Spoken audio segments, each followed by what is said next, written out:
Can the heart truly change when life is nearing its final chapter? These are the individuals who became spiritual leaders while waiting for their final sentence to be carried out.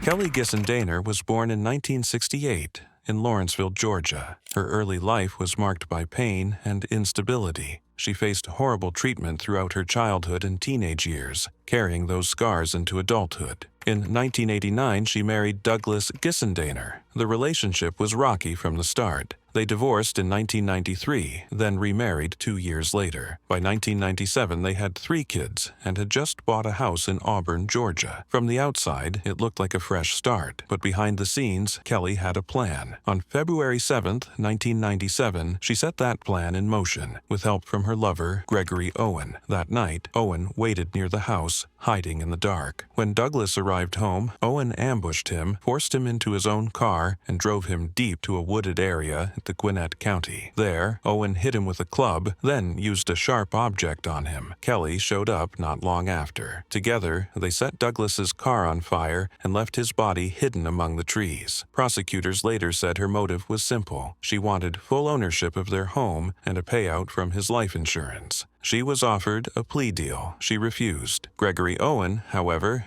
accepted a deal and received a sentence that included the possibility of release. But Kelly, who didn't wield the weapon, was found guilty and received capital punishment. On November 20, 1998, the state made it official. Behind bars, everything changed. Kelly transformed. She began studying theology through a program connected to Atlanta area divinity schools. She didn't just learn, she led. She became a mentor to other women on the inside, offering spiritual support, comfort, and guidance. A group of formerly incarcerated women, who later called themselves the Struggle Sisters, credited Kelly with helping them find peace, strength, and direction. She became a symbol of redemption, someone who had committed an unforgivable act but was actively trying to bring light to the darkest place possible. Her transformation reached far beyond the prison walls. Even Pope Francis publicly called for mercy on her behalf. Even though many people asked for leniency, Kelly was carried out by a method using injections on September 30, 2015 at 12:21 a.m. She was the first woman in Georgia to have her capital punishment carried out since 1945. Before they would carry out her sentence, Kelly sang Amazing Grace and spoke to those present by saying, "And I love you, Sally. And I love you, Susan. You let my kids know I went out singing Amazing Grace. And tell the Gissendaner family, I am so sorry that amazing man lost his life because of me. And if I could take it back, if this would change it, I would have done it a long time ago. But it's not. And I just hope they find peace. And I hope they find some happiness. God bless you."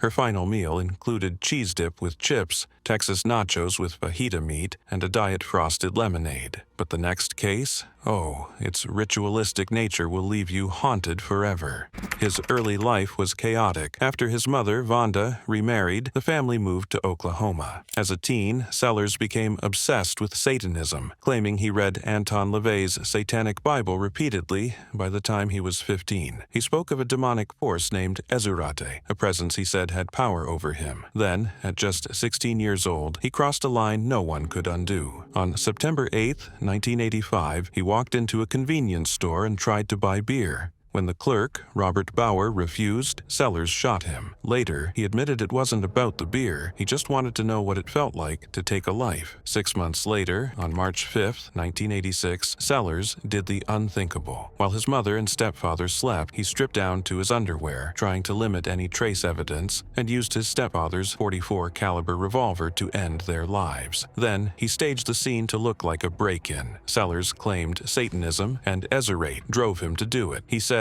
he was under demonic influence, not in control. But prosecutors told a different story. This wasn't possession. It was cold, calculated, and planned. And despite his claims of remorse, they argued he felt none. He was tried and found responsible for taking 3 lives. The jury recommended capital punishment for each act. At that time, Oklahoma law did not offer a sentence without the possibility of release, which affected the jury's decision. While awaiting his capital punishment, Sean Sellers claimed to have found something he never had before: faith. He became a Christian, renounced Satanism, and began speaking out against the very darkness he once embraced. He wrote a memoir titled Web of Darkness, detailing his past and what he said was a complete transformation. Not everyone bought it, though. Some family members of his victims believed it was a performance, but others, like the prison chaplain, were convinced it was real. Sellers filed a series of appeals, arguing that he suffered from multiple personality disorder and that his age at the time, just 16, should have spared him the ultimate punishment.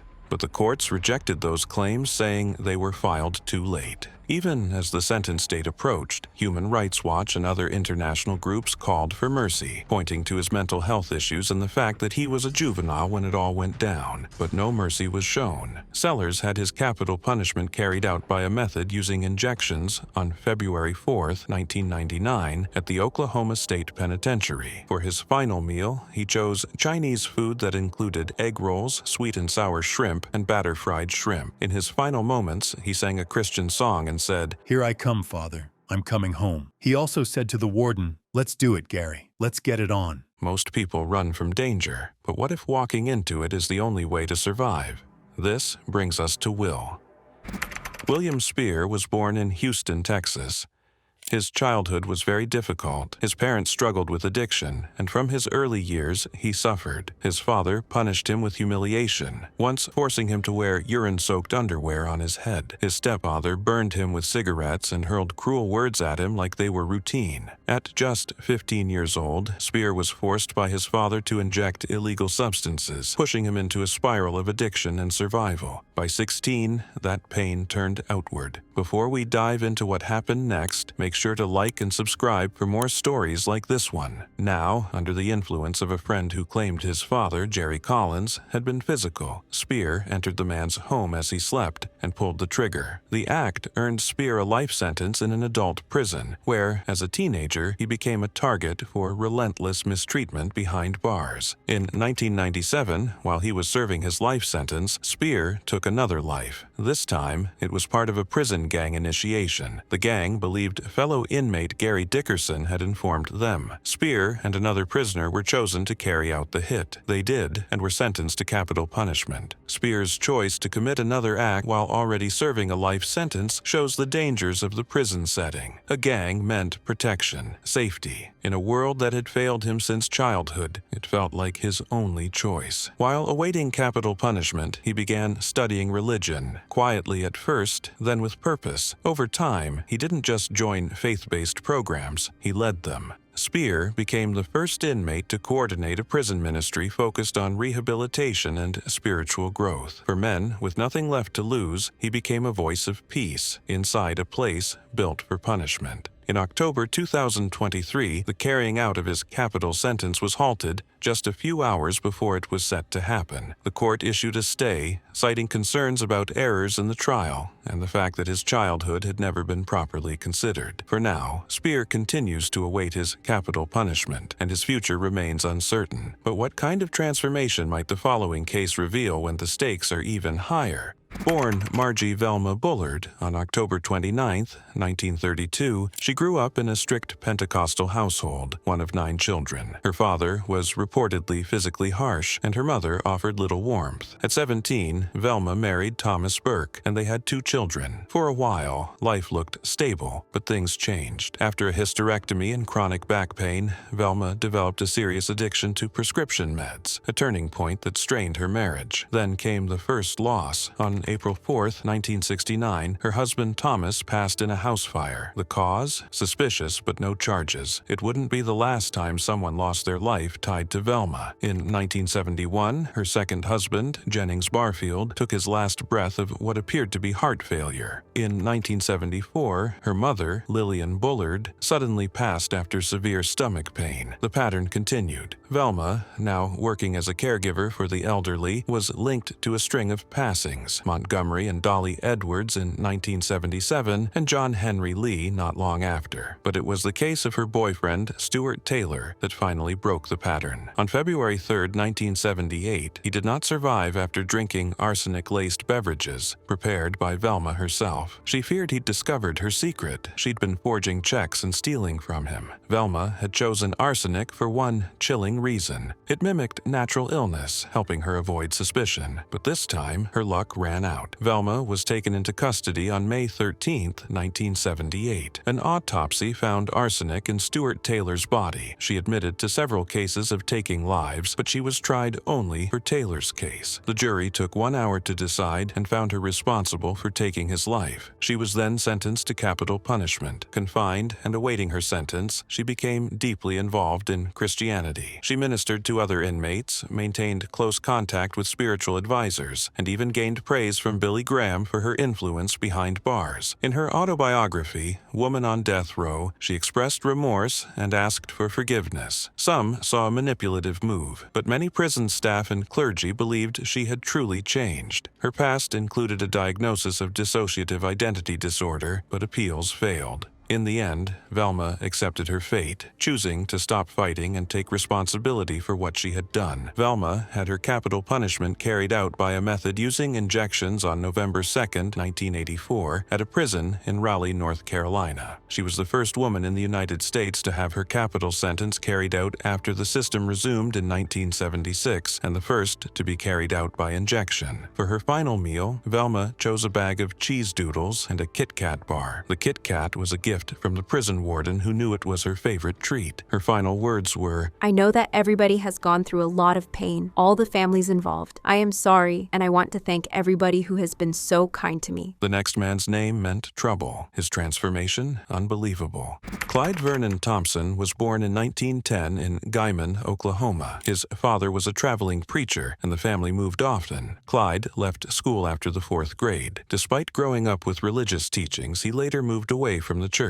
When he was 17, on September 7, 1928, Clyde went hunting near Cisco, Texas, with his 2 brothers. They met 2 other brothers during the outing. A disagreement started between the groups. Encouraged by his companions, Clyde used his gun on the 2 other men. His group left the bodies in the woods and decided not to speak about it. The local community respected the victims, and their loss caused much sadness. Clyde was arrested and was initially given a capital punishment sentence. However, 6 hours before his sentence was scheduled to be carried out, his sentence was changed to life in prison. In prison, Clyde's behavior worsened. He took the lives of 2 fellow inmates and was involved in escape attempts that resulted in more loss of life. By 1938, prison officials called him the meanest man in Texas. He was put into solitary confinement for more than 5 years. During his long isolation, Clyde began to change. He studied the Bible and took a 2-year correspondence course in biblical studies. This period marked the start of his personal change. After more than 28 years in prison, Clyde was given parole. He became a minister in the prison system. He worked with the Sunset Church in Lubbock, Texas, and later served as a chaplain at the Lubbock County Jail. In this role, he helped guide over 400 people toward rehabilitation. Clyde passed away from a heart problem on July 1, 1979, at age 68. His life story is recorded in the book The Meanest Man in Texas by Don Humphrey. Clyde Vernon Thompson's shift from a troubled life to offering guidance to fellow prisoners challenges our ideas of redemption. The next man used to take lives without hesitation. Then, something changed.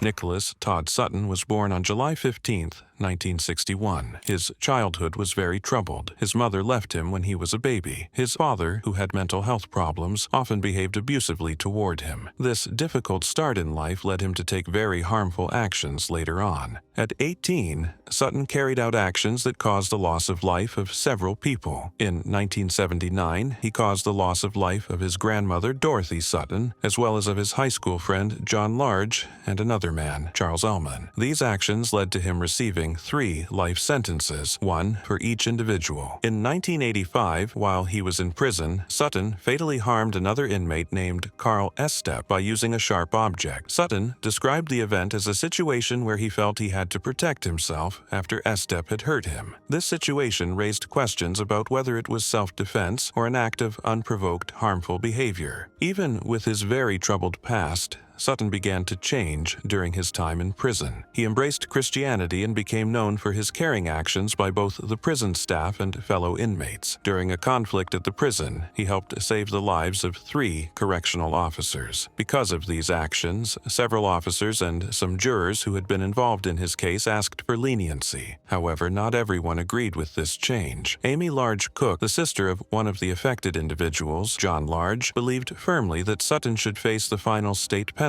and said she would be present to see it carried out. On February 20, 2020, after Governor Bill Lee denied his appeal for leniency, Sutton's state-imposed final sentence was carried out at the Riverbend Maximum Security Institution in Nashville. In his final moments, Sutton shared his gratitude for his faith and for the support he had received. His last words were, "I'm just grateful to be a servant of God, and I'm looking forward to being in His presence." For his final meal, Sutton requested fried pork chops, mashed potatoes with gravy, and peach pie with vanilla ice cream. Carla Fay Tucker was born on November 18, 1959, in Houston, Texas. She was the youngest of 3 daughters. Her father, Larry, worked as a longshoreman. Her mother, Carolyn, was a fan of rock music and spent much time with rock groups. The family situation was unstable. By the age of 8, Carla started smoking cigarettes. When she was 12, she began using illegal substances and became involved in intimate behavior. At 14, she left school. She then followed her mother into a line of work that involved intimate adult companionship. During this time, she traveled with rock bands such as the Allman Brothers and the Eagles. At 16, she had a short-lived marriage with Stephen Griffith. Later, in her early 20s, she joined biker gangs. It was during that period that she met Daniel Garrett, a 35-year-old man who later became her partner in a case where 2 people lost their lives. On June 13, 1983, at about 3 a.m., Tucker and Garrett entered the Houston apartment of a man named Jerry Lynn Dean. They planned to take motorcycle parts. Inside the apartment, they found Dean and another person, Deborah Thornton, sleeping. Garrett hit Dean with a hammer. Then, Tucker used a pickaxe to harm him. She later used the same tool on Thornton. The tool became stuck in Thornton's chest. Tucker later said she felt a sense of pleasure during these actions. People have asked why Tucker carried out such a harmful act. Was it only to take motorcycle parts, or were there other issues? The reasons seem to include the effects of substance use that led to aggressive behavior and a strong desire to take the motorcycle parts. Tucker's own words at the time showed that she did not feel sorry for what she had done, which points to deeper emotional problems. Tucker was taken into custody on July 20, 1983. At her trial, she said she was not guilty. However, in 1984, the court found her responsible for causing fatal harm and imposed the highest penalty. Garrett was also found responsible. He later passed away from liver disease while in prison in 1993. While in confinement, Tucker changed in many ways. In October 1983, she said that she found faith in Christianity. She became a born-again Christian. She studied the Bible and took part in the prison ministry. In 1995, she married her prison minister, Dana Lane Brown, through a proxy ceremony. Her change of heart drew attention across the country. Many people, including Pope John Paul II and the brother of one of her victims, spoke in favor of showing mercy. Despite many appeals, the Texas Board of Pardons and Paroles did not grant mercy. Governor George W. Bush did not take action on her behalf. On February 3, 1998, Tucker received the highest penalty available, delivered by a method that used a special chemical procedure. Her final words were, "I'm so sorry. I'm going to be faced with Jesus now. I love all of you very much. I will see you when you get there. I'll wait for you there." Her last meal consisted of a banana, a peach, and a garden salad with ranch dressing. Tucker's case continues to be discussed. It raises questions about the possibility of personal change, fairness in the legal system, and the use of the highest legal sentence. Marcelus Williams was born in 1969. His childhood was hard, and he was abandoned by his parents. He already had a record for other serious offenses, such as theft and physical conflicts. In 1998, he was found responsible for the taking of Felicia Gale's life. Felicia was a former reporter for the St. Louis Post-Dispatch. She was found with 43 stab wounds in her home. Williams was arrested based on the statements of two people who said he admitted to what he did. No physical evidence linked him directly to the scene. The prosecution's case depended mainly on the statements of the two individuals. They received money for what they said. Later, DNA tests showed the presence of another person's DNA on the weapon. This finding made the evidence against Williams uncertain. During 24 years waiting for his capital punishment, Williams converted to Islam. He took the name Khalifa ibn Rayford Daniels. He became an imam and led prayers for his fellow inmates at the Potosi Correctional Center. Williams also wrote poetry throughout his time in prison. Even after new DNA evidence and appeals from both prosecutors and the victim's family, the governor of Missouri did not grant him mercy. Marcelus Williams had his capital punishment carried out by an injection method on September 24, 2024, at a correctional center in Bonne Terre, Missouri. His last written words read, "All praise be to Allah in every situation." For his final meal, he requested chicken wings and tater tots.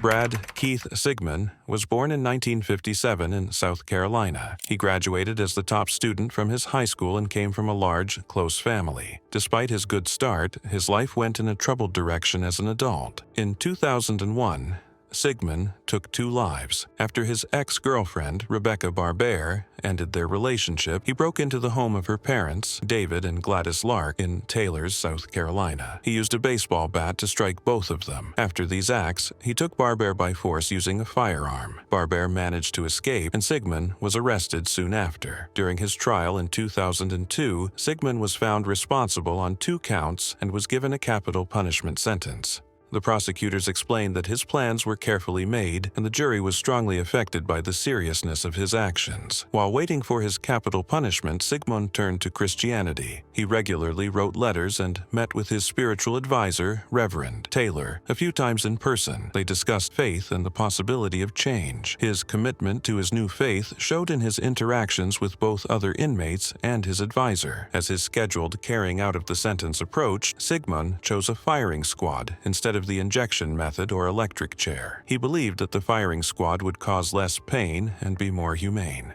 On March 7, 2025, his capital punishment was carried out at the Broad River Correctional Institution in Columbia, South Carolina. 3 riflemen fired at the same time, and witnesses said the process was quick. In his final statement, Sigmund spoke to fellow Christians and lawmakers. He said, "An eye for an eye was used as justification to the jury for seeking the capital punishment. At that time, I was too ignorant to know how wrong that was. Why? Because we no longer live under the Old Testament law, but now live under the New Testament." For his final meal, Sigmund requested fried chicken, green beans, mashed potatoes with gravy, biscuits, cheesecake, and sweet tea. Freddy Eugene Owens was born on March 18, 1978 in South Carolina. His early life was unstable. When he was 5, family difficulties led to him being placed in foster care. Later, he went back to live with his biological mother, who had remarried. His stepfather was not kind, and Owens saw serious harmful behavior at home. When he was 7, his grandmother discharged a firearm at someone. These very upsetting events contributed to him being diagnosed with a behavioral disorder at an early age. On Halloween night in 1997, when Owens was 19, he and an 18-year-old associate named Stephen Golden took part in several armed thefts. They targeted a convenience store in Greenville County, where a 41-year-old clerk, Irene Graves, worked. During the incident, Owens became frustrated with how long it took for Graves to open the safe. He used a firearm and shot her in the head, which led to her loss of life. In 1999, Owens was held responsible for causing someone's loss of life for an armed theft and for planning the event with another person. His state-imposed final penalty was canceled 2 times before it was set again during later trials. In the same year, he was also held responsible for causing the fatal harm of a fellow inmate, Christopher Brian Lee, while he was in prison. While he waited for his final penalty,